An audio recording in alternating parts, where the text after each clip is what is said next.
Kit is currently in Venezuela following those powerful twin earthquakes there last month. Kit, thanks for joining us from the field. That's no problem at all. You're in Venezuela where you've been examining the damage from those earthquakes. What are you seeing on the ground right now?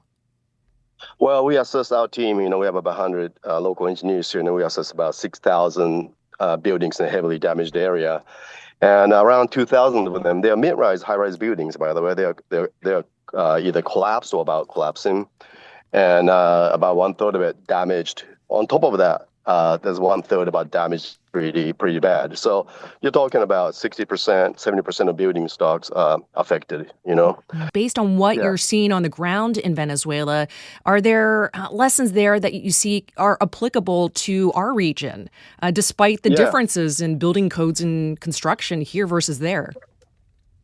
Yeah, they're like essentially built prior to the that building code, which enacted about year 2000. So anything built in 2000 doesn't have much of a seismic per se capacity to take that shaking. And same thing applied in California. Code changes the 1973. So anything built prior to the like a mid 1970s to 1980s, actually there's similar type of buildings exist in California. Now, but issue in California is really it's different from what people face in here. It's because mainly, if you see, say, LA County, there are about 3 million buildings, and most of them are essentially houses. And those houses are made of wood. And we have issues with they didn't face here, which is a fire. That's the huge issue. And especially if any kind of windy day happens. And the expectation is out of a couple million or 3 million the buildings, 10%, which means the 300,000 houses can be burned down.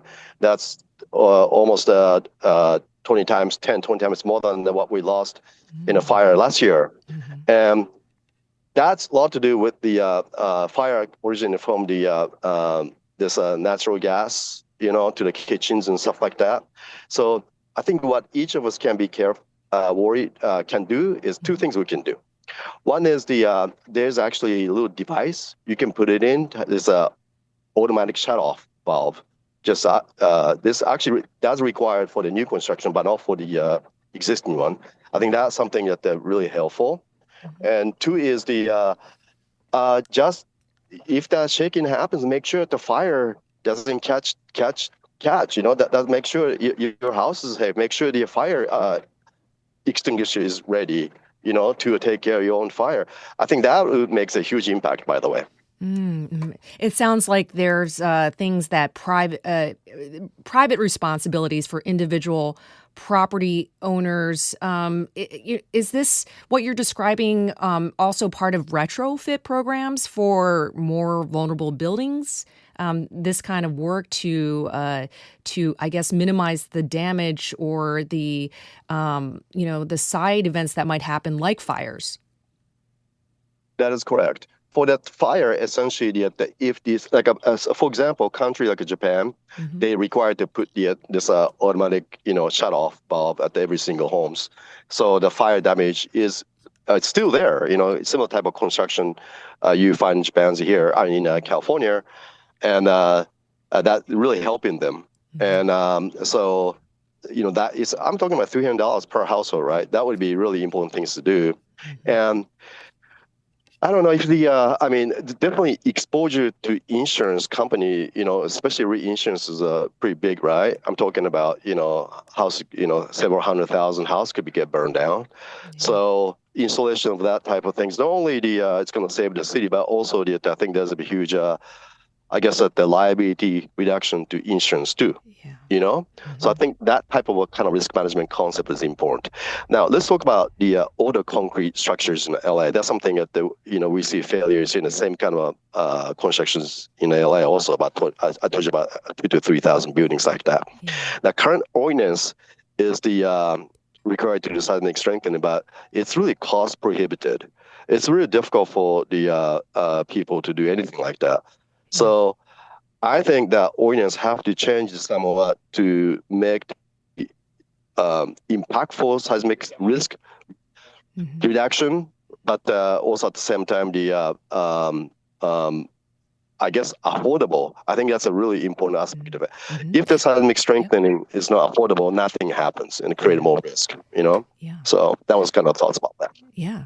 Well, county officials are trying to tackle next steps in terms of preparedness for the county based on this research that we've been talking about. And we've also been talking about fires. And Mark, this actually reminds me the 2025 fires. They created a lot of concerns about how ready we are with regards to evacuation warnings and communication, coordination amongst the different regional county agencies. What lessons from 2025, the fires, the Eaton and Palisades fire, can LA County be applying to earthquake planning now? I think so, especially the fire after earthquake is in my opinion, biggest threat. And I think that lessons we learned, to have each house to be fire safe, like each of us can do, like a little things, I mean, essentially where the fire is going to spread is the same as the wildfire, So make the defensible, like vegetations and the gutters and, some little things like that. Yeah. Just make sure that your house fire safe. When you're doing that, not only just make the fire safe for a wildfire, but also for the earthquake too, Yeah. I think it's coming down to the public cannot do much, city or county or state government, UN, whatever call.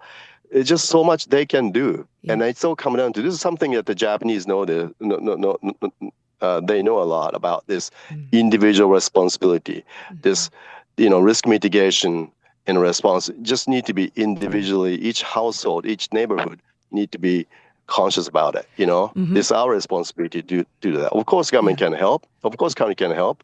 They can provide a leadership and all that. But I think that it's coming down to each of us need to be prepared. I think to me, that's a lesson.